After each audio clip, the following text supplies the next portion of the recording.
Hello friend, मैं सुप्रिया स्वागत करती हूँ आपका डिकोड एग्जाम में। फ्रेंड, जैसा कि हम लोग लेखपाल से संबंधित प्रीवियस ऐसे क्वेश्चंस पेपर को सॉल्व कर रहे थे और हम लोगों ने ऑलरेडी 2008 और 2015 में जो चकबंदी लेखपाल का एग्जाम हुआ था उसमें जो सामान्य ज्ञान और ग्रामीण विकास से संबंधित जो प्रश्न पूछे गए थे हम लोगों ने उसे एक एक करके सॉल्व किया, उससे संबंधित व्याख्या को देखा और कुछ अन्य महत्वपूर्ण तथ्यों को भी देखा जो आपके एग्जाम के लिए काफ़ी ज़्यादा इंपॉर्टेंट थे। आज हम उसी सीरीज़ को आगे बढ़ाएंगे और आज की क्लास में हम 2015 में जो राजस्व लेखपाल से एग्जाम हुआ था उसमें जो सामान्य ज्ञान और ग्रामीण विकास से संबंधित जो प्रश्न पूछे गए थे हम उन्हें एक एक करके सॉल्व करेंगे, उसकी व्याख्या को देखेंगे और कुछ अन्य महत्वपूर्ण बिंदुओं को भी देखेंगे जो आपके आने वाले एग्जाम के लिए काफ़ी महत्वपूर्ण होंगे। तो आइए फ्रेंड, स्टार्ट करते हैं आज की क्लास। और आज की क्लास में हमारा सबसे पहला प्रश्न है कि केंद्र सरकार के विकास व्यय में शामिल नहीं है सामाजिक और सामुदायिक सेवाओं पर व्यय, राज्यों के लिए अनुदान, रक्षा व्यय या फिर आर्थिक सेवाओं पर व्यय। Correct answer is C. ठीक है, केंद्र सरकार के द्वारा जो विकास कार्यों में जो व्यय किया जाता है उसमें रक्षा व्यय शामिल नहीं है, बल्कि रक्षा व्यय जो है ये रक्षा विभाग के द्वारा जो किया गया व्यय है उसमें शामिल होता है। ठीक है, रक्षा विभाग के द्वारा जो व्यय किया जाता है उसमें जो है आपका रक्षा व्यय शामिल होता है। बाकी केंद्र सरकार के द्वारा जो है सामाजिक और सामुदायिक सेवाओं पे जो व्यय किया जाता है वो आपके विकास व्यय में शामिल होता है। राज्यों को जो केंद्र सरकार के द्वारा अनुदान दिया जाता है वो भी क्या है, केंद्र सरकार के विकास व्यय में शामिल होता है। और साथ ही साथ जो आर्थिक सेवाओं पर जो व्यय किया गया है वो भी आपके केंद्र के विकास व्यय में शामिल होता है। तो कौन सा व्यय शामिल नहीं है, ये आपका रक्षा व्यय शामिल नहीं होता है। अगला है हमारे रुधिर में ऑक्सीजन का परिवहन एक प्रोटीन द्वारा होता है जिसका नाम है कोलेजन, मायोग्लोबिन, हीमोग्लोबिन या फिर केराटिन। देखिए ये सारे ऑप्शन एक प्रोटीन है और ये सब प्रोटीन के एक उदाहरण हैं जो कि हमारे शरीर के विभिन्न क्रियाओं में क्या करते हैं, ये एक तरीके से सहयोग करते हैं। जिसमें से अगर हम बात करते हैं कि हमारे ब्लड में जो ऑक्सीजन का परिवहन करता है वो कौन सा प्रोटीन करता है, वो करता है सी, हीमोग्लोबिन करता है। हीमोग्लोबिन जो कि हमारे शरीर में किसमें पाया जाता है, ये पाया जाता है आरबीसी में। ठीक है, रेड ब्लड कार्पोसस, जिसे हम हिंदी में लाल रक्त कणिका के नाम से जानते हैं। और ये देखिए 2 अणुओं से बनता है हीमोग्लोबिन। ये कौन कौन से हैं ये आपको पता होना चाहिए, ग्लोजीन, ठीक है, और प्लस आपका मिलता है ये रंजक हीम। ठीक है, रंजक हीम। हीम के जो केंद्र में क्या होता है फ्रेंड, लोहा। ठीक है, लोह होता है जिसके कारण से, चूंकि ये हीमोग्लोबिन में जो रंजक हीम है उसके केंद्र में लोहा है, जिसके कारण से जो कि हीमोग्लोबिन की ही वजह से हमारे ब्लड का जो लाल रंग दिखता है ना, ब्लड का जो लाल रंग जो किस कारण से दिखता है वो हीमोग्लोबिन के ही कारण से दिखता है, जिसका कारण आप समझ रहे हैं, लोह की उपस्थिति। ठीक है, चूंकि ये हमारे ब्लड में ऑक्सीजन और साथ ही साथ जो पोषक तत्वों को हमारे जीव कोशिकाओं तक पहुंचाता है और साथ ही साथ जो अपशिष्ट पदार्थ होते हैं उनको बाहर निकालने में भी ये काफ़ी सहायक होता है। यहाँ पे देख रहे हैं हम कुछ अन्य प्रोटीन के भी बारे में, तो आइए उसके बारे में देख लेते हैं। तो देखिए ऑप्शन ए में दिया है कोलेजन। कोलेजन जो कि होता है ये हमारे शरीर की जो रचनात्मक कोशिकाएं होती हैं, एक तरीके से हमारे शरीर में जो प्रमुख एक तरीके से ये संरचनात्मक प्रोटीन होता है। ठीक है, तो जितनी भी हमारे शरीर की जो संरचना होती है उसमें जो सहायक प्रोटीन होता है वो आपका कोलेजन होता है। मायोग्लोबिन की बात करें फ्रेंड, मायोग्लोबिन एक तरीके से ये भी एक प्रोटीन है। तो जिस तरीके से ब्लड के माध्यम से हीमोग्लोबिन जो होता है वो ऑक्सीजन का फ्लो करता है, ठीक है, उसी तरीके से मायोग्लोबिन जो कि होता है हमारी मांसपेशियों में ये जो ऑक्सीजन के परिवहन को सुचारू बनाता है। कौन सा आपका, मायोग्लोबिन। लास्ट में देखिए केराटिन है। केराटिन जो है ये हमारे बालों में, हमारे नाखूनों में एक तरीके से प्राकृतिक रूप से पाया जाता है और ये जो बालों को और त्वचा को और जो आपके नाखूनों को बनाने वाली जो कोशिकाएं हैं उन कोशिकाओं को ये शक्ति प्रदान करता है, उन कोशिकाओं को ये लचीलापन प्रदान करता है। कौन आपका, ये केराटिन। तो ध्यान रखिएगा ऑक्सीजन का परिवहन किसके द्वारा किया जाता है, रुधिर में, ये किया जाता है हीमोग्लोबिन के द्वारा।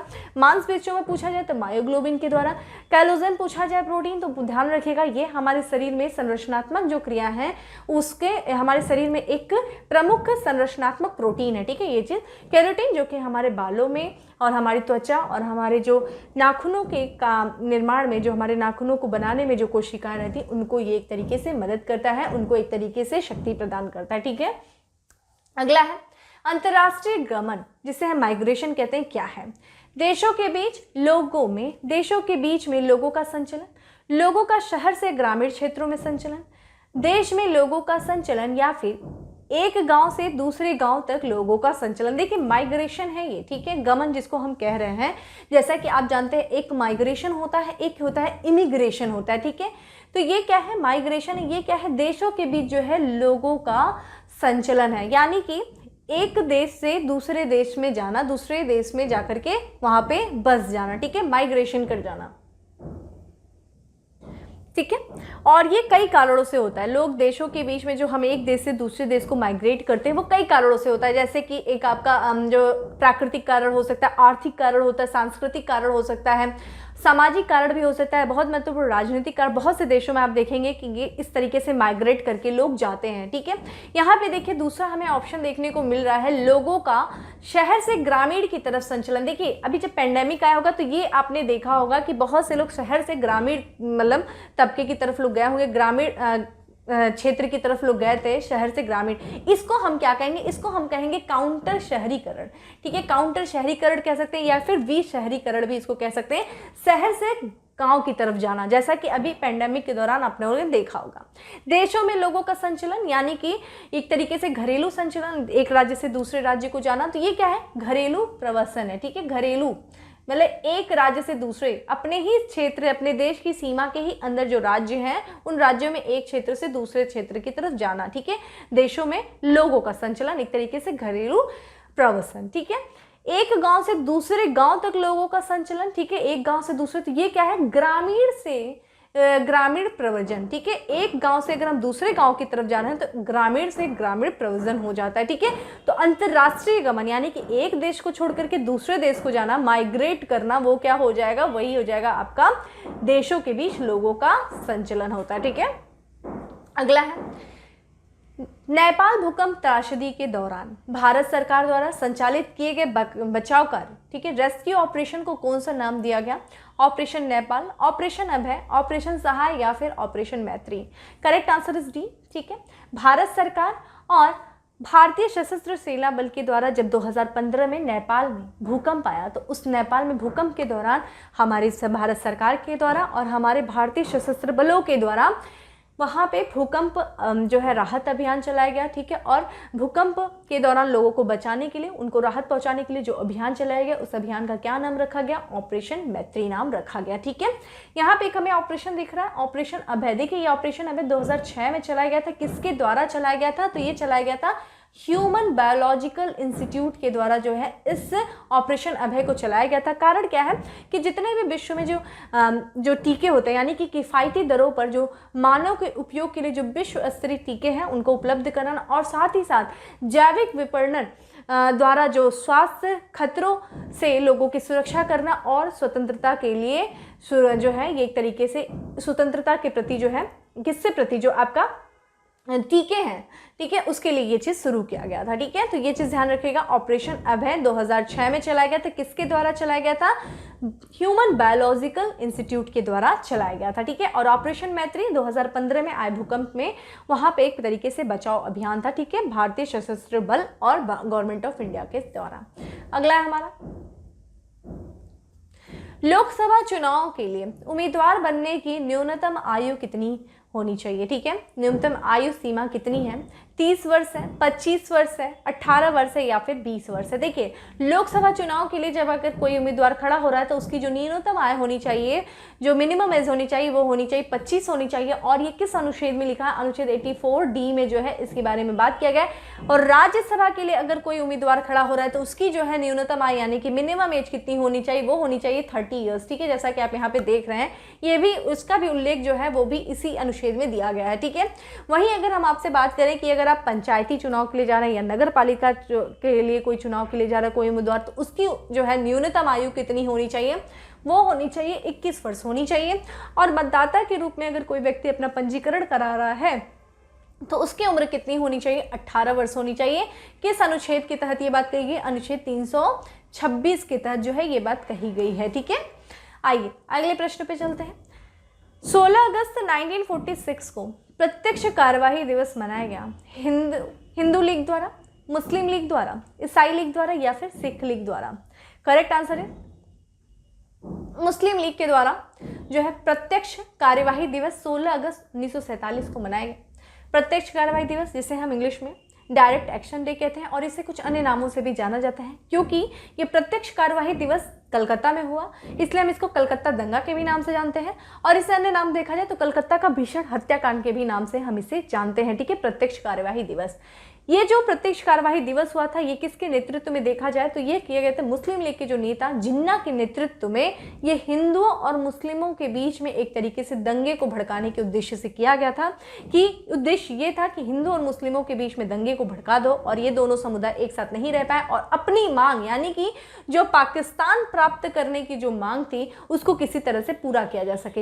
इसके लिए उस समय के जो तत्कालीन जो उस प्रांत के जो मुख्यमंत्री थे, जिनका नाम है सोहावर्दी, और मोहम्मद जिन्ना के द्वारा जो है लोगों को उकसाया गया। और फिर उकसाने के बाद जो मुसलमान हैं वो एक तरीके से सड़कों पे उतर आए और खुलेआम उन्होंने कत्लेआम मचाया, बहुत से लोगों की हत्याएं की। अगर आप देखिएगा गूगल पे इसकी पिक्चर भी देख लीजिएगा कि किस तरीके से कोलकाता की मतलब सड़कों पे लाशें बिछी हुई और किस तरीके से गिद्ध उन लाशों के ऊपर बैठे। इतना ये जो है मार्मिक दृश्य है, एक तरीके से आप इसको मतलब सहन भी नहीं कर सकते उस फोटो को देख करके। उस समय जब परिस्थितियां हुई होंगी उस समय देखिए किस तरीके का था कि प्रत्यक्ष कार्यवाही दिवस इसका किया गया था। ठीक है, तो एक तरीके से अपने पाकिस्तान को मांग को पूरा करने के लिए, पाकिस्तान को प्राप्त करने के लिए वहाँ पे मुसलमान सड़कों पे उतर गए और उन्होंने दंगा किया, भीषण आग लगाई, लोगों का कत्लेआम किया। ठीक है, तो ये चीज़ ध्यान रखिएगा। 16 अगस्त 1947 को हुआ था, किसके द्वारा?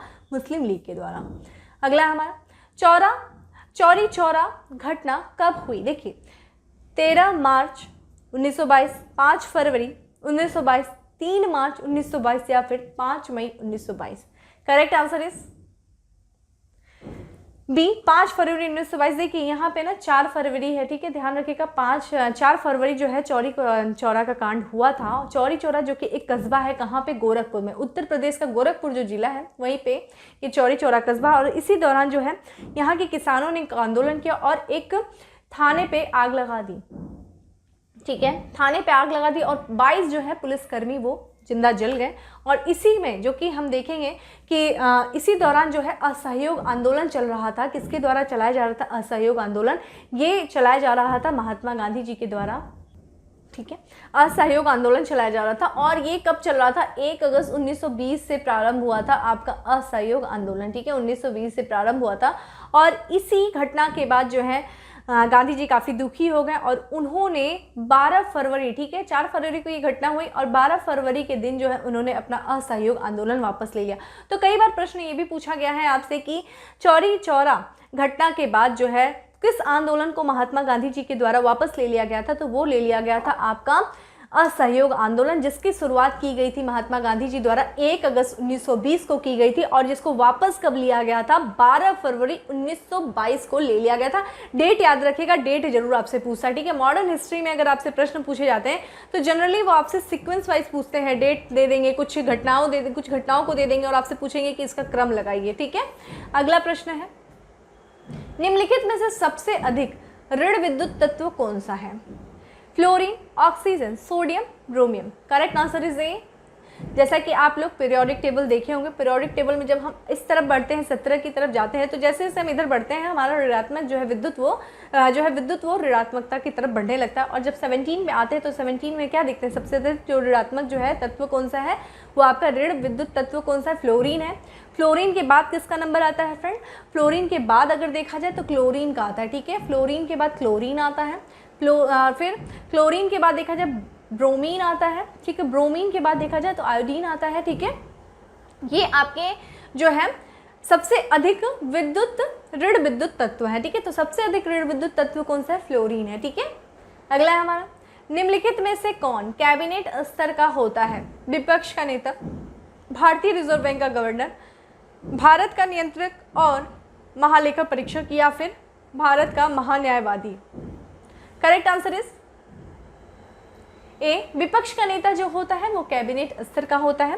फ्रेंड, विपक्ष के नेता का जो उल्लेख है वो हमारे मूल संविधान में नहीं है। ठीक है, तो फिर कहाँ है? तो देखा जाए विपक्षी नेता जो है इसके लिए इनको एक वैधानिक मान्यता प्राप्त हुई संसद के द्वारा एक अधिनियम पारित करके, जिसे हम क्या कहते हैं? संसद अधिनियम 1977। ठीक है। इस अधिनियम में जो विपक्ष का नेता है उसके वेतन, उसके भत्ते के जो है इसका उल्लेख किया गया और साथ ही साथ विपक्ष के नेता को एक तरीके से वैधानिक मान्यता प्राप्त हुई। ठीक है। इनकी जो है देखा जाए इनको चुनाव कौन करता है, तो ये करते हैं विपक्ष के नेता का चुनाव देखा जाए तो स्पीकर के द्वारा किया जाता है, लोकसभा के स्पीकर हो, ठीक है, उनके द्वारा जो है विपक्ष के नेता का चुनाव होता है। किसके द्वारा किया जाता है, कितने किस आधार पे, तो ये किया जाता है जो विपक्ष में संख्यात्मक रूप से जो सबसे बड़ी पार्टी होगी उस पार्टी का जो नेता होगा वही कौन होगा, विपक्ष का नेता होगा। वर्तमान में देखेंगे तो इस समय आपको लोकसभा में कोई भी जो है वो विपक्ष का नेता नहीं है, लेकिन राज्यसभा में जो है विपक्ष के नेता जिनका नाम है वो कांग्रेस के लीडर है, जिनका नाम है मल्लिकार्जुन खड़गे जो है ये विपक्ष के नेता है, कौन से, राज्यसभा में। ठीक है, तो ये चीज़ ध्यान रखिएगा। वर्तमान में जो है इतना किसी भी संख्या नहीं है लोकसभा की कि वो लोकसभा में कि कोई विपक्ष का नेता हो, तो वर्तमान में लोकसभा में कोई विपक्ष का नेता नहीं है। बाकी राज्यसभा में जो है वो है मल्लिकार्जुन खड़गे, लेकिन जो है वो कांग्रेस से। ठीक है, यहाँ पे अगर हम अन्य की बात करें तो देखा जाए भारतीय रिजर्व बैंक के वर्तमान में गवर्नर कौन है फ्रेंड, शक्तिकांत दास जो है ये इस समय वर्तमान में भारतीय रिजर्व बैंक के गवर्नर है। 25वां अगर क्रम देखा जाए तो 25वां क्रम है। वहीं देखा जाए कैग यानी कि भारत का नियंत्रक एवं महालेखक परीक्षक, कैग की अगर हम लोग बात करें फ्रेंड तो कैग जो है ये एक तरीके से संवैधानिक पद है जिसकी व्याख्या देखिए किसमें की गई है, ये की गई अनुच्छेद 148 से लेकर के 151 के बीच में किया गया है। और अगर हम बात करें वर्तमान में कैग कौन है तो गिरीश चंद्र मुर्मू जो है वो इस समय वर्तमान में कैग हैं, जो कि 14वें नंबर पे क्रम देखा जाए तो।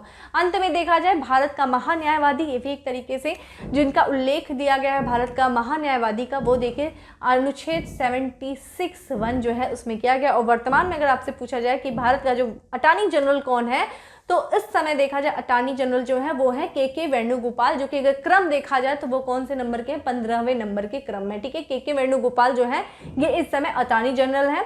ठीक है, गिरीश चंद्र मुर्मू जो है वो इस समय भारत के जो है नियंत्रक और महालेखा हैं। भारतीय रिजर्व बैंक का देखा जाए तो कौन है आपके, भारतीय रिजर्व बैंक के इस समय शक्तिकांत दास है जो कि 25वें नंबर पे क्रम में है। और विपक्ष का नेता जो कि लोकसभा में नहीं है, राज्यसभा में कांग्रेस के जो लीडर है जिनका नाम है मल्लिकार्जुन खड़गे जो है वो इस समय खड़गे जो है इस समय विपक्ष के नेता राज्यसभा में। ठीक है, मूल संविधान में उल्लेख नहीं है विपक्ष के नेता का, ध्यान रखिएगा। इसके लिए संवैधानिक मान्यता प्राप्त किससे होता है, संसद के अधिनियम 1977 के द्वारा। ठीक है, अगला है प्रायद्वीपीय भारत का दक्षिणी छोर कन्याकुमारी स्थित है कहाँ पे, मकर रेखा के दक्षिण में, भूमध्य रेखा के उत्तर में, कर्क रेखा के उत्तर में या फिर भूमध्य रेखा के दक्षिण में। देखिए ये आपकी भूमध्य रेखा जाती है और इसके 23 डिग्री 23.5 डिग्री नॉर्थ देखा जाए तो यहाँ पे आपको कर्क रेखा दिखती है और 23.5 डिग्री अगर हम साउथ में जाते हैं तो यहाँ पे हमें मकर रेखा दिखती है।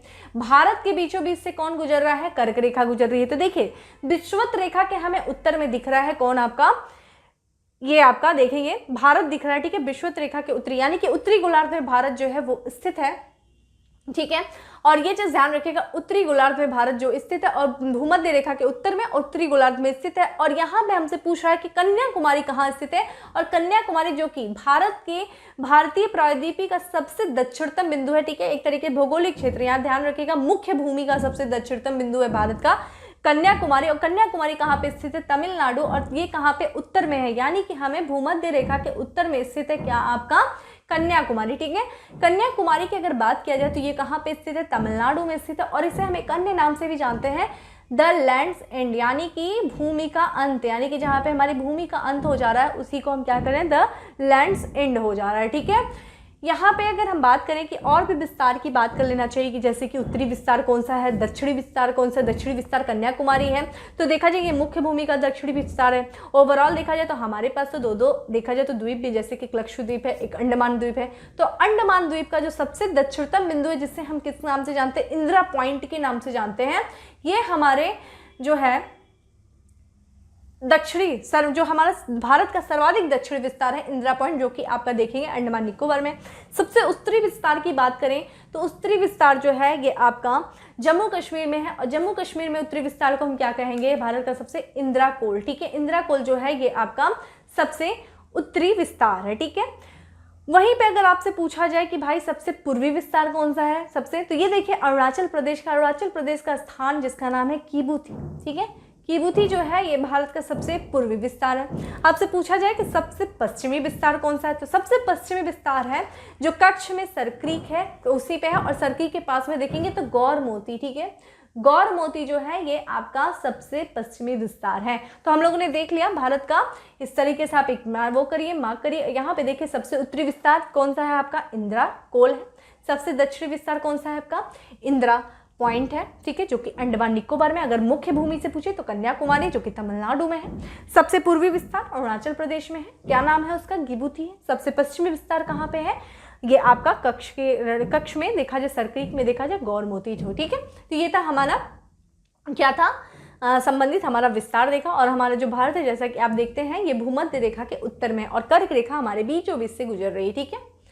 अगला है वह कौन सा स्थान है, ठीक है, वह कौन सा स्थान है जहां अंतिम मुगल सम्राट बादशाह द्वितीय, जिसे हम बहादुर शाह जफर के भी नाम से जानते हैं, तो मुगल सम्राट बहादुर शाह द्वितीय या फिर बहादुर शाह जफर की मृत्यु हुई थी, रंगून, ग्वालियर, म्यांमार या फिर दिल्ली।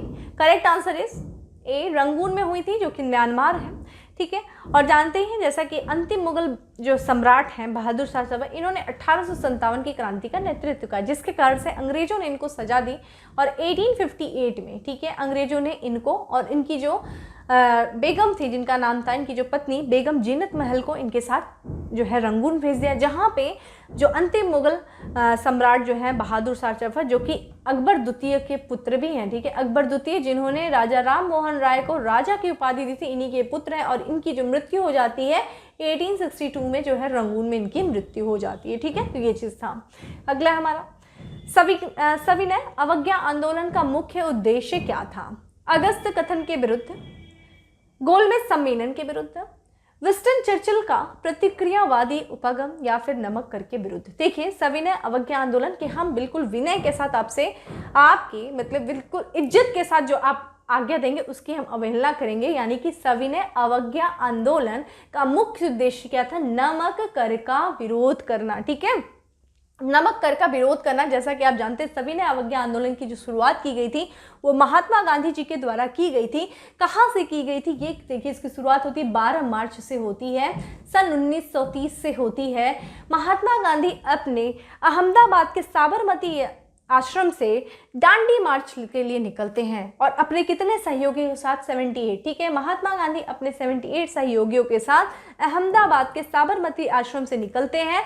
और ये जो कि देखेंगे साबरमती आश्रम से निकलते हैं और डेट है क्या, 6 अप्रैल, ठीक है, 6 अप्रैल 1930, ठीक है। ये कहाँ पहुँचते हैं, समुद्र तट के निकट जो है दांडी में पहुँचते हैं और इन्होंने वहाँ पे नमक कानून को तोड़ा। समुद्र से इन्होंने स्वयं नमक बनाया और इस तरीके से नमक कानून को तोड़ करके इन्होंने जो है एक, यही है ओवरऑल देखा जाए जो सविनय अवज्ञा आंदोलन का मुख्य उद्देश्य नमक कर के विरुद्ध था। नमक कानून को तोड़ा, स्वयं इन्होंने नमक बनाया। और इस समय ध्यान रखिएगा, आपसे पूछा जाए कि इस समय भारत का वायसराय कौन था, तो लॉर्ड इरविन, ठीक है, लॉर्ड इरविन जो थे इस समय भारत के वायसराय थे और इन्हीं के समय जो है सविनय अवज्ञा आंदोलन हुआ था, ठीक है, 1930 में 12 मार्च। कब पहुंचे थे ये चीज ध्यान रखिएगा, 6 अप्रैल 1930 को ये पहुंचे थे, ठीक है, नमक कर के विरुद्ध हुआ था, ठीक है। अगला हमारा, भारत की उच्चतम वार्षिक वर्षा कहां पर दर्ज की गई है, नामची सिक्किम, चूरू राजस्थान, मानेसराम मेघालय या फिर Chamba Himachal Pradesh. Correct answer is सी है, ठीक है, मेघालय में मानेसराम है। मानेसराम देखिए मेघालय की 3 श्रेणियां हैं, गारो, खासी, जयंतिया। खासी जयंतियों पे देखेंगे आप तो जो आपका मेघालय का जो पूर्वी खासी पहाड़ी जिला है वो इस पे आपका मानेसराम है, ठीक है, ये एक तरीके से पूर्वी खासी जिला है मानेसराम। और यहाँ पे जो है सर्वाधिक वर्षा दर्ज की गई है और एक औसत वर्ष में लगभग कितनी वर्षा, लगभग 10,000, ठीक है, 10,000 मिलीमीटर जो है वर्षा जो है यहाँ पे दर्ज की गई थी, जो कि उच्चतम वार्षिक वर्षा जो है यहाँ पे दर्ज की गई थी मानेसराम मेघालय में, ठीक है। अगला है हमारा एनपीपी का यहाँ पे फुल फॉर्म पूछ रहा है कि एनपीपी से क्या अभिप्राय है, national population policy, national population production, national population programme या फिर national population project. Correct answer is national population policy. जैसा कि दोस्त जानते हैं आप, भारत जो है दुनिया का पहला ऐसा देश है जिसने परिवार नियोजन कार्यक्रम शुरू किया था? किस वर्ष शुरू किया था? परिवार नियोजन कार्यक्रम भारत ने शुरुआत किया था 1952 में। ठीक है, आगे बढ़ेंगे और फिर देखेंगे कि 1976 में देश के यानी कि भारत ने जो है पहली जनसंख्या नीति की घोषणा की। ठीक है, तो सबसे पहले परिवार नियोजन पूरे विश्व में पहला ऐसा देश कौन है जिसने परिवार नियोजन कार्यक्रम की शुरुआत की? वो था भारत था। कब किया था? 1952 में किया था। उसके बाद 1976 में आप देखेंगे तो ये देश की पहली जनसंख्या नीति की घोषणा की गई। तो आप ये भी ध्यान रखिएगा, देश की पहली जनसंख्या नीति की घोषणा कब की गई थी? 1976 में की गई थी। ठीक है, फरवरी 2000। ठीक है, फरवरी 2000 की बात अगर करें तो इस समय राष्ट्रीय जनसंख्या, ठीक है, राष्ट्रीय जनसंख्या नीति की घोषणा की गई। किसकी अध्यक्षता में? देखिए कमेटी बनाई गई थी। किसकी अध्यक्षता में? एम एस स्वामीनाथन की अध्यक्षता में एक समिति बनाई गई थी। इस समिति की ही रिपोर्ट के आधार पर फरवरी 2000 में राष्ट्रीय जनसंख्या नीति बनाई गई। ठीक है, और फिर मई यानी कि आगे 3 महीने जब आगे बढ़ेंगे तो मई 2000 में प्रधानमंत्री की अध्यक्षता में राष्ट्रीय जनसंख्या आयोग का गठन किया गया। तो राष्ट्रीय जनसंख्या आयोग का गठन किसकी अध्यक्षता में किया गया? प्रधानमंत्री की अध्यक्षता में किया गया था। ठीक है, फरवरी 2000 में। और ध्यान रखिएगा, राष्ट्रीय जनसंख्या नीति की जो घोषणा की गई थी वर्ष 2000 में, किसकी रिपोर्ट के आधार पे? तो एम एस स्वामीनाथन की रिपोर्ट के आधार पे किया गया था। ठीक है, तो ये था नेशनल पॉपुलेशन पॉलिसी। ठीक है, इससे संबंधित कुछ अन्य महत्वपूर्ण तथ्य। और भारत पहला ऐसा देश है जिसने सबसे पहले विश्व में जो है परिवार नियोजन कार्यक्रम को चलाया था। ठीक है, अगला है उच्छादन, जिसे हम अनावरण के भी नाम से जानते हैं। उच्छादन पर किसी पदार्थ का वायु से नमी का अवशोषण करने के गुण को क्या कहा जाता है? कोई पदार्थ है, उस पदार्थ से जो है नमी को अवशोषित कर लिया, इस गुण को क्या कहा जाता है? प्रस्वेदन, शुष्कन, परासरण या फिर प्रस्फुटन। तो इसका करेक्ट आंसर क्या हो जाएगा दोस्तों? इसका करेक्ट आंसर हो जाएगा ए, हो जाएगा प्रस्वेदन होता है। ठीक है, किसी भी पदार्थ का वायु से नमी को अवशोषण। वायु में क्या होता है? नमी होती, ह्यूमिडिटी होती, और उस पदार्थ का जो है वायु से नमी का अवशोषण करना प्रस्वेदन यहाँ कहलाता है। यहाँ पे देखिए शुष्कन है, यानी कि जब किसी वस्तु से नमी को पूरी तरीके से जो हटा दिया जाता है, कोई वस्तु है वो नम है, उसको पूरी तरीके से हमने हटा दिया, तो इस हटाने की प्रक्रिया को क्या कहा जाता है? शुष्कन। ठीक है, ये चीज़ है। अगला है हमारा दाल किसका अच्छा स्रोत होती है? प्रोटीन का, विटामिन का, कार्बोहाइड्रेट का या फिर वसा का?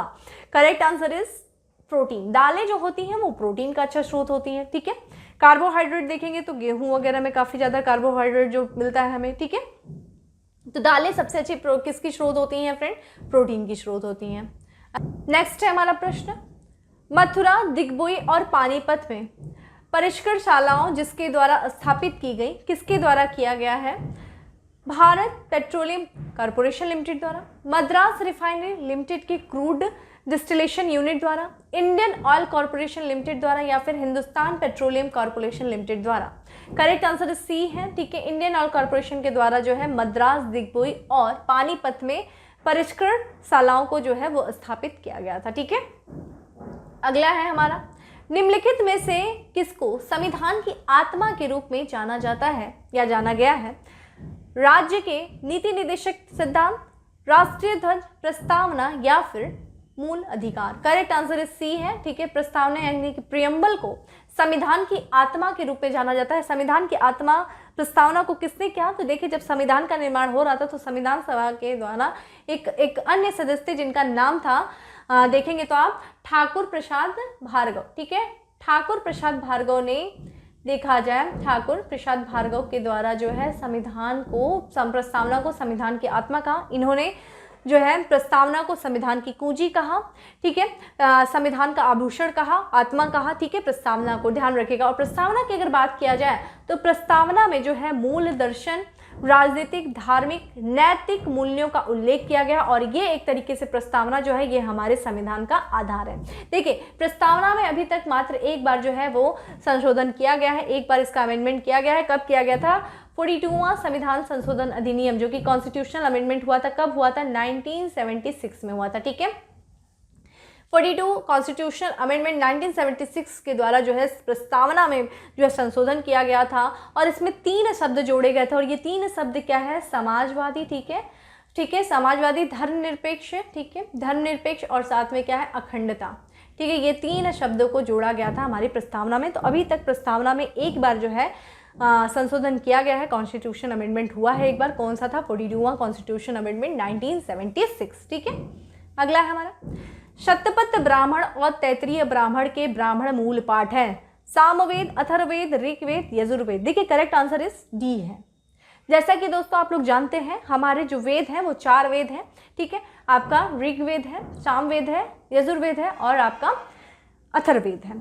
सबसे प्राचीन वेद कौन सा है? आपका ऋग्वेद है और सबसे नवीन वेद अगर देखा जाए तो अथर्ववेद है। ठीक है, और बाकी अथर्ववेद को वेद त्रयी में नहीं रखा जाता है, बाकी सामवेद हो गया, ऋग्वेद हो गया और यजुर्वेद हो गया, ये वेद त्रयी के अंतर्गत रखा जाता है क्योंकि एक तरीके से इनका जो विषय है वो एक ही जैसा है। यजुर्वेद देखेंगे तो 2 भागों में, एक आपका कृष्ण यजुर्वेद है, दूसरा आपका शुक्ल यजुर्वेद है। ठीक है, शुक्ल यजुर्वेद। यहाँ पे देखिए, और हमने आपको ये भी बताया था अगर आप लोगों ने एंशिएंट हिस्ट्री पढ़ा होगा तो हर वेद का अपना एक ब्राह्मण ग्रंथ होता है। वेदों को समझने के लिए जो है गद्य में जो एक गद्य की रचना जो कि ब्राह्मण ग्रंथ की रचना की गई थी वेदों को समझने के लिए। ठीक है, हर वेद का अपना एक उपनिषद होता है। ठीक है, ये हर वेद का अपना एक अरण्यक होता है। यहाँ पे देखिए जो अथर्ववेद का अरण्यक नहीं, ये भी चीज़ ध्यान रखिएगा।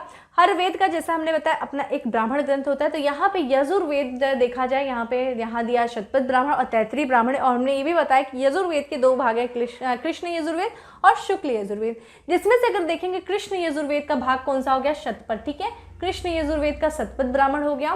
ठीक है, और वहीं शुक्ल यजुर्वेद का तैतरीय ब्राह्मण हो गया। ठीक है, इसको भी बांट सकते हैं आप लोग, इससे और इन डेप्थ जाएगा तो इस तरीके से भी प्रश्न पूछा जा सकता है। ठीक है, अगला है हमारा ढालू सड़क पर पत्थर लुढ़काना उधर ऊपर की ओर उठाने से अधिक आसान होता है क्योंकि पत्थर को लुढ़काने में किया गया कार्य इसे उठाने की अपेक्षा कम होता है। दोनों में किया गया कार्य समान होता है किंतु लुढ़काने में कार्य करने की दर कम होती है। पत्थर को लुढ़काने में किया गया कार्य इसे उठाने की अपेक्षा अधिक सरल होता है। पत्थर को उठाने में किया गया कार्य इसे लुढ़काने के समान होता है। देखिए इसका करेक्ट आंसर दोस्तों क्या हो जाएगा? ए हो जाएगा। ठीक है, जैसा कि आप जानते हैं पत्थर को जब आप लुढ़काते हैं, ठीक है, किसी ढलान से, तो उस पर कम कार्य होता है अपेक्षा उसको उठाने के। कारण क्या होता है? गुरुत्वाकर्षण बल। ठीक है, गुरुत्वाकर्षण बल के कारण जब हम पत्थर को लुढ़काते हैं तो वो काफ़ी आसान होता है। ठीक है, उस पर जो काम किया जाता है वो अपेक्षा कम होता है किसके? जब हम पत्थर को क्या करते हैं? ऊर्ध्वाधर ऊपर की उठाते हैं। कारण क्या है?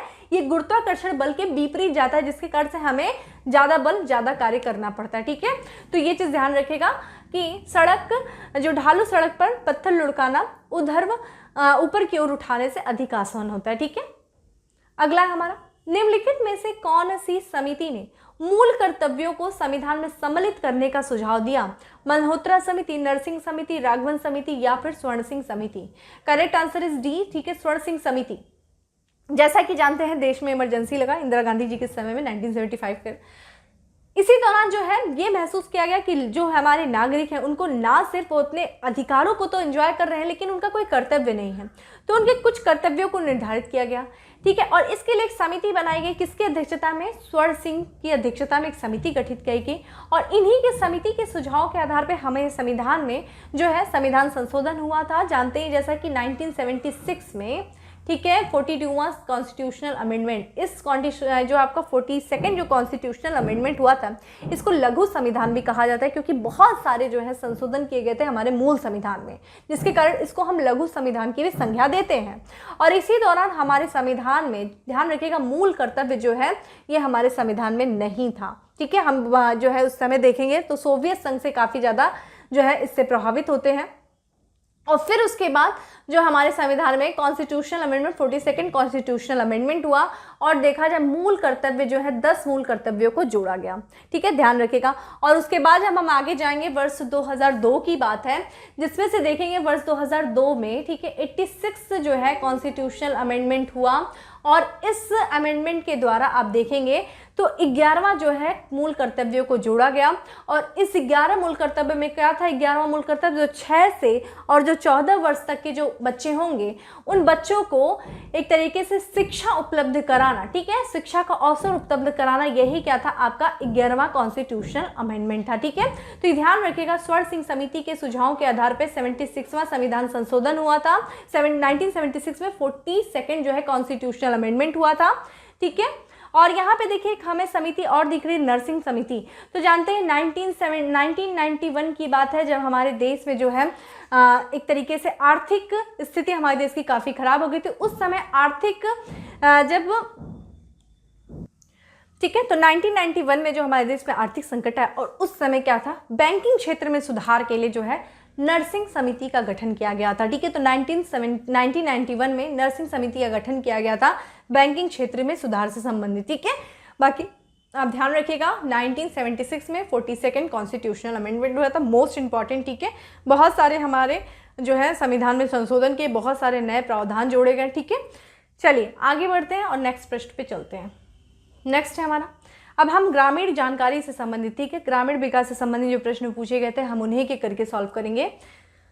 तो यहाँ पे सबसे पहला प्रश्न है कि स्वच्छ भारत मिशन ग्रामीण के अंतर्गत ग्रामीण क्षेत्रों में शौचालयों के निर्माण के लिए नवंबर 2014 में उत्तर प्रदेश सरकार ने कितने रुपए या फिर कितने करोड़ का प्रावधान किया था। ये देखिए उस समय का ये डेटा है, तो इससे भी संबंधित प्रश्न पूछा जा सकता है। ध्यान रखिएगा कि किस तरीके से जो आपके नई नई योजनाएं आई, उन योजनाओं के द्वारा जो राज्य सरकार यानी कि खासकर उत्तर प्रदेश सरकार के द्वारा कितने मतलब जो बजट का प्रावधान किया गया था, तो ये भी प्रश्न मोस्ट इंपॉर्टेंट है। तो यहाँ पर हम डायरेक्ट पे आंसर आते हैं, इसका बी है, यानी कि 685 करोड़ रुपए का प्रावधान किया गया था स्वच्छ भारत मिशन ग्रामीण। ठीक है, स्वच्छ भारत मिशन की शुरुआत जो कि कब की गई थी, यहाँ पे देखने,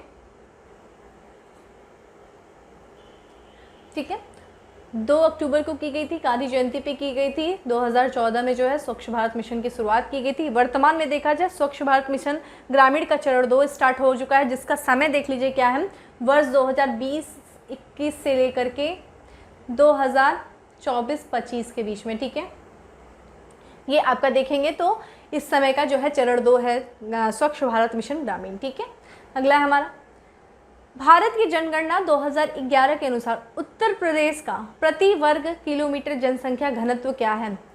यहाँ पे देखिए वर्ष 2011 की जनगणना के अनुसार हमें जनसंख्या घनत्व पूछ रहा है उत्तर प्रदेश का प्रति वर्ग किलोमीटर में क्या है, 829, 920, 620 या फिर 720। करेक्ट आंसर इज ए है। ठीक है, 829 जो है ये उत्तर प्रदेश का प्रति वर्ग किलोमीटर जनसंख्या का घनत्व है भारत की जनगणना 2011 के अनुसार। ठीक है, अगर हम जनसंख्या घनत्व की बात करें कि जनसंख्या घनत्व क्या होता है, तो मान लीजिए ये एक क्षेत्र है और इस क्षेत्र में जो लोगों की संख्या है, उन लोगों की संख्याओं के माप को क्या कहते हैं, जनसंख्या घनत्व कहते हैं, और ये एक औसत संख्या होती है। ठीक है, ये एक औसत संख्या होती है, ये चीज़ ध्यान रखिएगा। अगर हम भारत की जनसंख्या देखें, भारत का जो है औसत जनसंख्या घनत्व वर्तमान में क्या है, तो ये है 382। ठीक है, 382 है, ये जो है भारत की जो है जनसंख्या घनत्व है, औसत जनसंख्या घनत्व। और आप देख सकते हैं उत्तर प्रदेश की जो है जनसंख्या घनत्व कितना ज़्यादा है, भारत की जनसंख्या जो है औसत जनसंख्या घनत्व से काफ़ी ज़्यादा है। ठीक है, यहाँ पे अगर हम उत्तर प्रदेश की बात कर रहे हैं, तो उत्तर प्रदेश जो कि जनसंख्या घनत्व के मामले में राज्य में चौथे स्थान पे आता है। तो सर्वाधिक जनसंख्या घनत्व किस राज्य का है, तो आपका बिहार का है। ठीक है, अगर आपसे पूछे दूसरे नंबर पर, तो पश्चिम बंगाल का है। ठीक है, वेस्ट बंगाल का जो है ये जो है दूसरे नंबर पे, और तीसरे नंबर पे केरल है। ठीक है, और चौथे नंबर पे बात करें तो उत्तर प्रदेश है। ठीक है, तो जनसंख्या घनत्व के मामले में सर्वाधिक जनसंख्या घनत्व वाला राज्य आपका बिहार है, दूसरे नंबर पे पश्चिम बंगाल है, तीसरे नंबर पे केरल है, और चौथे नंबर पे कौन आ जाता है, आपका उत्तर प्रदेश। जब उत्तर प्रदेश की बात कर रहे हैं, उत्तर प्रदेश में जाने की जिसमें 75 जिले हैं, इसमें सर्वाधिक जनसंख्या घनत्व वाला जिला अगर आपसे पूछा जाए, तो सर्वाधिक जनसंख्या वाला जो जिला है वो है आपका गाजियाबाद। ठीक है, गाजियाबाद में जो जनसंख्या घनत्व अगर आपसे पूछा जाए कितना है, तो 3971 है।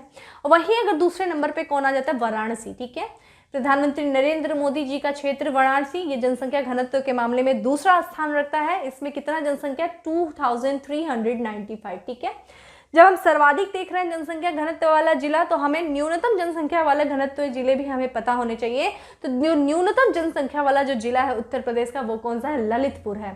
ठीक है, ललितपुर है। अगर इसमें देखा जाए कितना जो है जनसंख्या घनत्व है ललितपुर में, 242 है।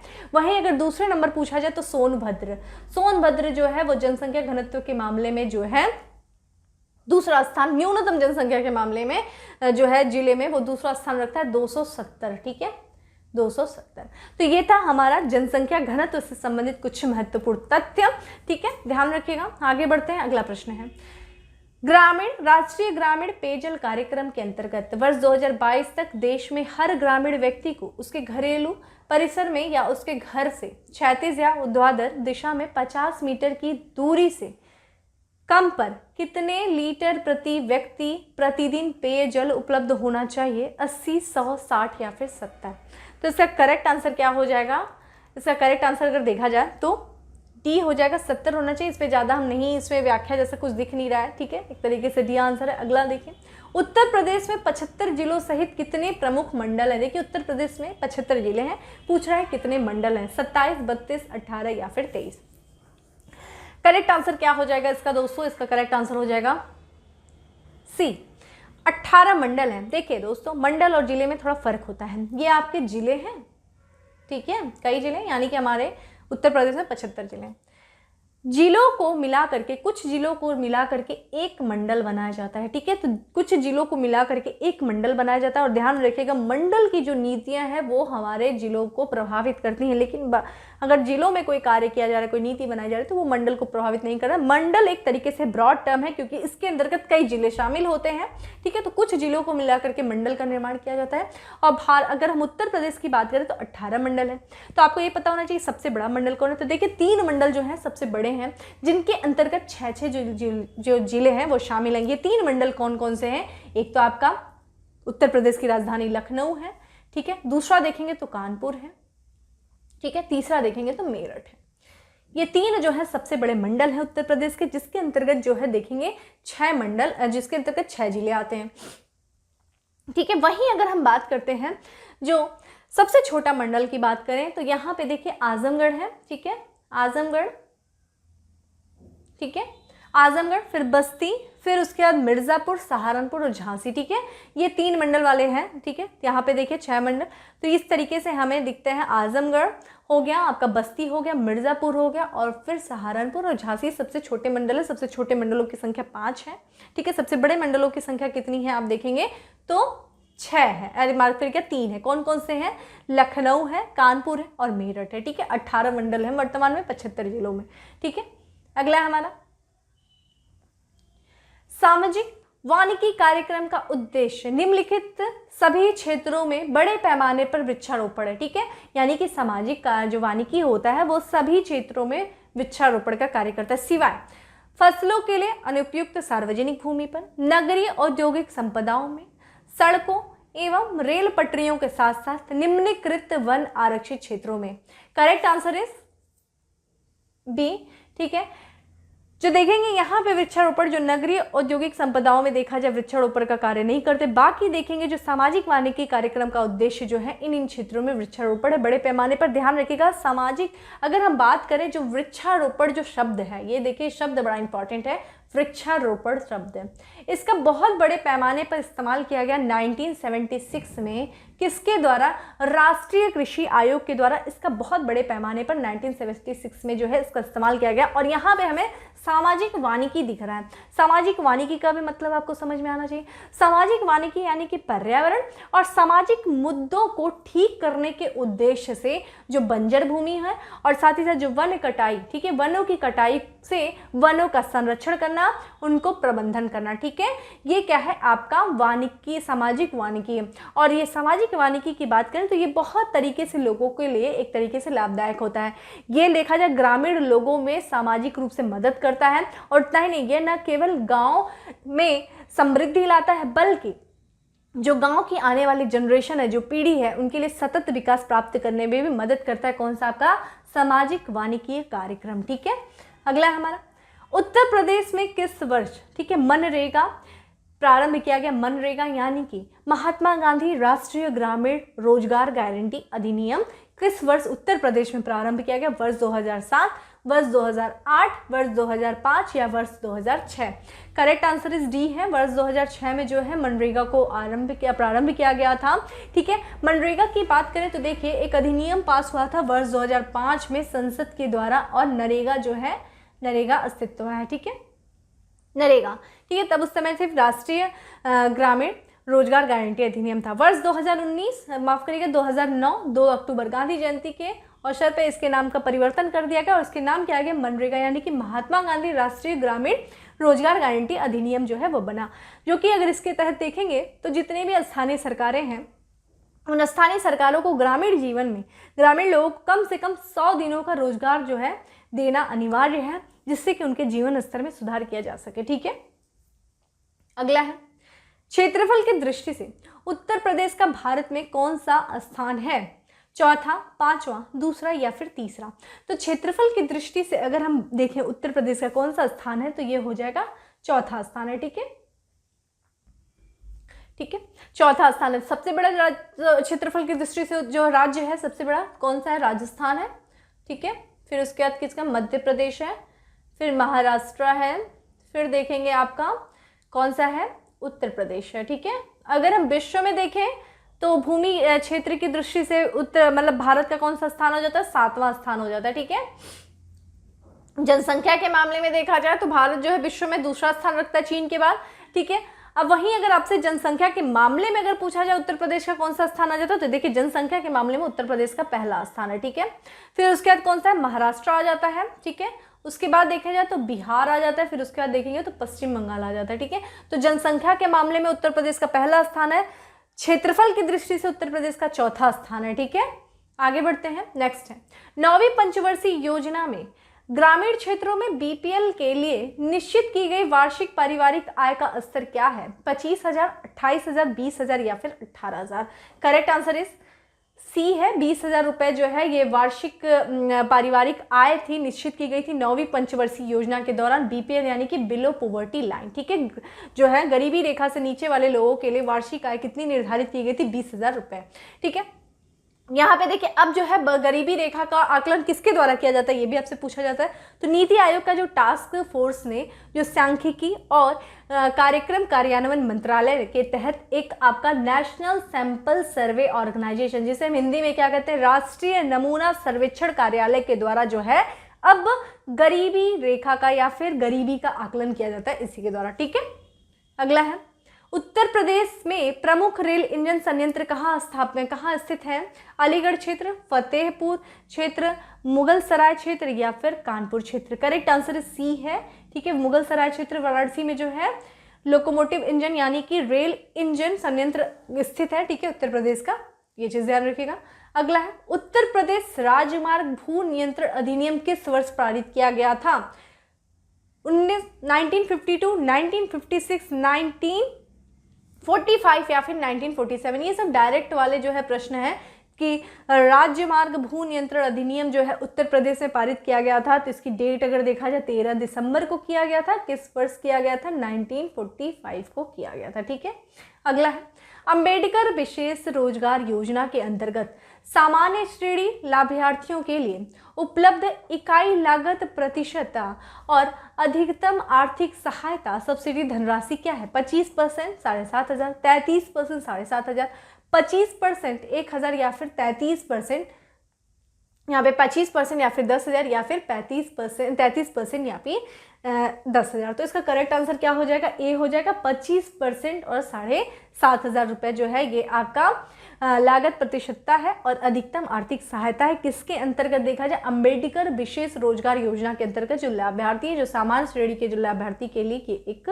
धनराशि जो है निश्चित है। ठीक है, अगला है मध्याह्न भोजन कार्यक्रम मिड डे मील प्रोग्राम के अंतर्गत मध्याह्न भोजन के पकाने, परोसने व उपभोग करने में स्वच्छता का ध्यान रखने के लिए जांच पड़ताल कितनी आवृत्ति पर की जानी चाहिए, दैनिक, त्रैमासिक, साप्ताहिक या फिर पाक्षिक। तो देखिए भाई, साफ सफाई तो इंसान को डेली करनी चाहिए, तो दैनिक आवृत्ति पर जो है ये जांच पड़ताल की जाती है। किसके लिए, पकाने, परोसने और उपभोग करने की स्वच्छता का ध्यान रखने के लिए। मिड डे मील कार्यक्रम की अगर आपसे बात किया जाए तो इसकी शुरुआत कब की गई थी, 15 अगस्त को किया गया था। कब, 1995 को किया गया था। मिड डे मील की शुरुआत की गई थी और इसके तहत जो क्लास 1 से लेकर के क्लास 8 तक के जो बच्चे हैं उन बच्चों को पोषण स्तर में सुधार करने के लिए जो है इस मिड डे मील प्रोग्राम को शुरू किया गया था। और वर्तमान में देखा जाए इसका नाम बदल दिया गया है। अभी लास्ट ईयर 2021 में क्या हो गया है, प्रधानमंत्री पोषण योजना। ठीक है, प्रधानमंत्री पोषण योजना जो है वो शुरू कर दिया गया, इसी के नाम को परिवर्तित करके मिड डे मील को। ठीक है, तो दैनिक आधार पर जो है चेक करना चाहिए। अगला है ग्राम पंचायतों में, एक ग्राम पंचायत में महिला के लिए कितने प्रतिशत पद आरक्षित होने चाहिए? 33, 50, 10% या फिर 20%। तो जानते ही हैं ग्राम पंचायतों का गठन किया गया था, ठीक है। उसमें जो है महिला आरक्षण की बात करें तो ये आपका 33% जो है महिला आरक्षण की बात की गई थी। नेक्स्ट है, उत्तर प्रदेश राज्य के विस्तृत स्वास्थ्य की देखरेख तथा सरकारी लेन देनों में पारदर्शिता लाने के लिए कौन सी वेबसाइट तैयार की गई थी? NIC, अर्थशास्त्र, कोशवानी या फिर सृष्टि? करेक्ट आंसर इज सी, ठीक है। कोशवानी वेबसाइट जो है वो शुरू किया गया था उत्तर प्रदेश सरकार के द्वारा। एक तरीके से कोशवानी वेबसाइट को उत्तर प्रदेश में वित्तीय गतिविधियों का प्रवेश द्वार माना जाता है। इसमें जितने पेंशन हो गए, जो आपके कोषागार आदि की जो है वो ऑनलाइन ट्रैकिंग की जाती थी। और इस तरह से देखें तो ये स्वास्थ्य की देखरेख और सरकारी लेन देनों में जो पारदर्शिता लाने के लिए उत्तर प्रदेश सरकार ने इस वेबसाइट को तैयार किया था, ठीक है। अगला है, मध्य भारत में 1 बीघा कितने हेक्टेयर के बराबर होता है? इस पे अगर हम डायरेक्ट आंसर पे चल सकते हैं तो डायरेक्ट आंसर पे चलते हैं, ठीक है। ये होता है 0.2529 हेक्टेयर के बराबर जो होता है वो 1 बीघा होता है। अगला है, कौन से शास्त्रीय नृत्य रूप का उत्तर प्रदेश में उद्भव हुआ? कुचिपुड़ी, घूमर, कथक या फिर भरतनाट्यम? देखिए कथक का जो है उद्भव वो उत्तर प्रदेश में हुआ था। और आप ध्यान रखिएगा, कथक का अर्थ होता है एक तरीके से, कथ मतलब होता है कहानी कहना, ठीक है। तो विभिन्न भावभंगिनियों के द्वारा जो देखा जाए एक जो नृत्य का होता है वो एक तरीके से अपनी कहानी को, अपनी बातों को रखता है कथक के माध्यम से। और ध्यान रखिएगा जो प्रमुख जो कथक नृत्यकी रहे हैं, जिसमें सबसे इंपॉर्टेंट देखिए बिरजू महाराज जो हैं, जिनका हाल फिलहाल में भी देहांत हो गया, निधन हो गया, बहुत इंपॉर्टेंट बिरजू महाराज हो गए, ठीक है। वही देखा जाए सीताराम देवी हैं, बैजनाथ प्रसाद हो गए, लच्छू महाराज, ये लोग क्या है कथक घराने से संबंधित हैं। और यहाँ पे देखिए अन्य भी हमें देखने को मिला, जैसे कुचिपुड़ी, ये भी एक नृत्य रूप है कुचिपुड़ी, जो कि देखा जाए आंध्र प्रदेश में है, ठीक है। आंध्र प्रदेश में कुचिपुड़ी। घूमर की बात करें तो दोस्तों ये राजस्थान में है, ठीक है। घूमर की बात करें तो राजस्थान में है। भरतनाट्यम की बात किया जाए तो भरतनाट्यम जो कि तमिलनाडु में है, ठीक है। ये कुछ महत्वपूर्ण नृत्य थे जिसमें से हमने कथक जो है वो इम्पॉर्टेंट है, शास्त्रीय नृत्य रूप का उद्भव जो है ये उत्तर प्रदेश में होता है। कथकली भी है जो कि केरल में है, ठीक है। अगला है हमारा, जमाबंदी से क्या तात्पर्य है? कृषि प्रलेख, मैपिंग शीट, भू अधिकारियों के प्रलेख या फिर पटवारियों के नक्शे की कपड़े की कॉपी? करेक्ट आंसर इज भू अधिकारों के प्रलेख है। जमाबंदी होता है एक तरीके से उर्दू शब्द है जिसका मतलब होता है रिकॉर्ड होता है या फिर दस्तावेज होता है। किससे संबंधित? आपके जमीन से संबंधित, ठीक है। दस्तावेज, ठीक है, या फिर रिकॉर्ड जो होते हैं यही आपके भू अधिकारों के प्रलेख होते हैं, जिसमें आपके सारे जमीन से संबंधित बातें, जो इंपॉर्टेंट चीज़ें हैं वो उसका एक तरीके से रिकॉर्ड रहता है, ठीक है। अगला है हमारा, यहाँ पे देखिए पूछ रहा है SGSY का पूर्ण रूप क्या है? स्वर्ण जयंती ग्राम स्वरोजगार योजना, स्वर्ण जयंती ग्राम सड़क योजना, स्वर्ण जयंती ग्राम सुरक्षा योजना या फिर स्वर्ण जयंती ग्रामीण सेवा योजना? करेक्ट आंसर इज ए, स्वर्ण जयंती ग्राम स्वरोजगार योजना जो है इसका फुल फॉर्म है स्वर्ण जयंती ग्राम स्वरोजगार योजना की जो शुरुआत हुई थी वो अप्रैल में हुई थी। कौन से ईयर में हुई थी? 1999 में हुई थी। उद्देश्य क्या था? ग्रामीण गरीबों को स्वरोजगार के अवसर उपलब्ध कराने के लिए स्वर्ण जयंती ग्राम स्वरोजगार योजना की शुरुआत की गई थी अप्रैल 1999 में, ठीक है। अगला है हमारा, किस मंडल को विश्व में उत्कृष्ट कालीन उद्योग का केंद्र माना जाता है? मतलब अच्छी कालीन जो आपके घरों में लगती होंगी, ठीक है, ये कौन सा केंद्र माना जाता है किस मंडल को? अलीगढ़, आजमगढ़, मिर्जापुर या फिर Devi Patan? Correct answer is C, ठीक है। आपने मिर्जापुर सीरीज भी देखी, उसमें कालीन भैया जो थे वही समझ लीजिए एक तरीके से कि उत्कृष्ट कालीन उद्योग का जो केंद्र माना जाता है वो मिर्जापुर को माना जाता है, ठीक है। अगला है हमारा, उत्तर प्रदेश लिंगानुपात वर्ष 2001 में यानी कि 2001 में 898 से बढ़कर के वर्ष 2001 में कितना पहुंच गया? तो लिंगानुपात कितना? 925, 930, 912 या फिर 912?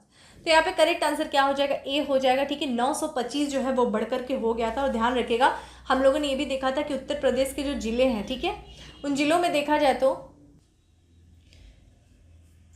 माफ करिए यहाँ पे देखिए सी होगा, ठीक है। करेक्ट आंसर क्या हो जाएगा? सी हो जाएगा। 912 है, ठीक है। 912 जो है ये लिंगानुपात हो गया था उत्तर प्रदेश का, ठीक है। और सर्वाधिक लिंगानुपात वाला जो जिला है कौन सा है? जौनपुर है, ठीक है। दूसरे नंबर पे कौन सा है आपका? देखेंगे तो आजमगढ़ है, ठीक है। आजमगढ़ है दूसरे नंबर पे, ठीक है, सर्वाधिक लिंगानुपात वाला जो जिला है। सबसे न्यूनतम लिंगानुपात वाला जिला कौन सा था? गौतम बुद्ध नगर था, ठीक है। ये सब क्या है, न्यूनतम और सर्वाधिक जौनपुर, ठीक है। और वर्तमान में देखा जाए लिंगानुपात कितना है उत्तर प्रदेश का, 912 है, ठीक है, जनगणना 2011 के अनुसार। अगला है हमारा, उत्तर प्रदेश में किस प्रकार की मिलें सबसे अधिक संख्या में, चावल, इस्पात, बेलन, कपड़ा, चीनी। करेक्ट आंसर है चीनी, ठीक है, चीनी, चूंकि गन्ने का उत्पादन सर्वाधिक जो है उत्तर प्रदेश में होता है और उत्तर प्रदेश में सर्वाधिक जो है चीनी मिलें हैं।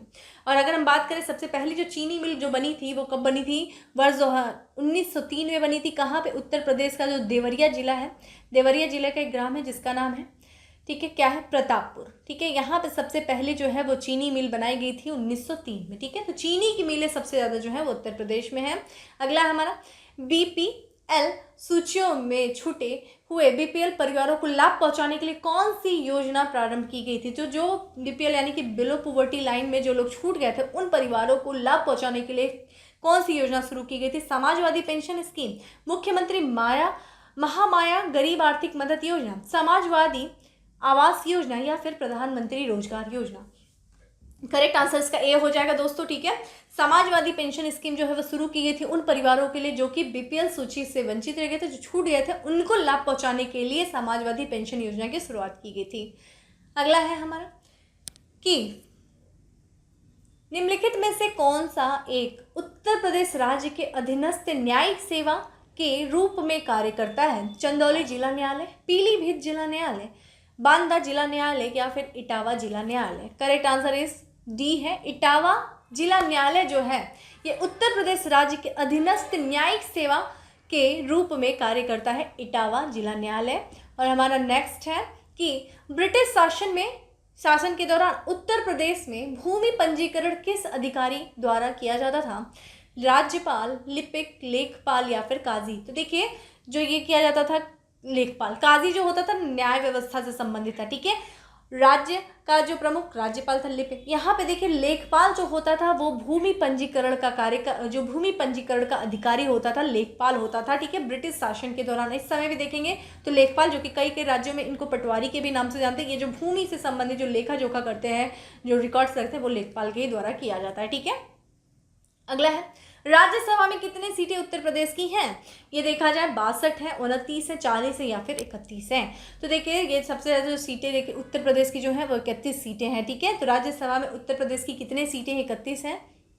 और अगर आपसे पूछा जाए उत्तर प्रदेश की लोकसभा में सीटें कितनी हैं, तो देखे जाए ये है आपकी 80 सीटें हैं, ठीक है। सर्वाधिक जनसंख्या वाला राज्य, सर्वाधिक सीटें जो है वो लोकसभा में उत्तर प्रदेश की 80 सीटें हैं।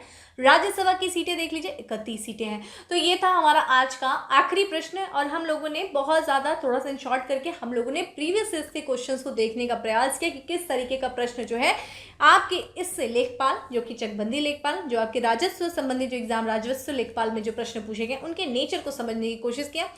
इसके बाद हम लोग जो और भी शेष प्रश्न जो आपके जो एग्जाम हुए हैं लेखपाल के, उनके प्रीवियस के क्वेश्चंस को हम लोग सॉल्व कर लेंगे। फिर हम लोग प्रैक्टिस सेशन पे आएंगे जिसमें हम थोड़ा सा व्याख्यात्मक तरीके से और भी इन डेप्थ जाके थोड़ा डिटेल जा करके चीज़ों की जो है समझने का प्रयास करेंगे, ठीक है। तो इस तरीके से था आज का हमारा सेशन अच्छा लगा हो तो लाइक करना नहीं भूलें, ज़्यादा से ज़्यादा लोगों को शेयर करें और चैनल पे पहली बार आए हैं तो सब्सक्राइब करना नहीं भूलें। बाकी फिर मिलते हैं नेक्स्ट सेशन में, तब तक के लिए bye, have a good day, stay safe and stay happy.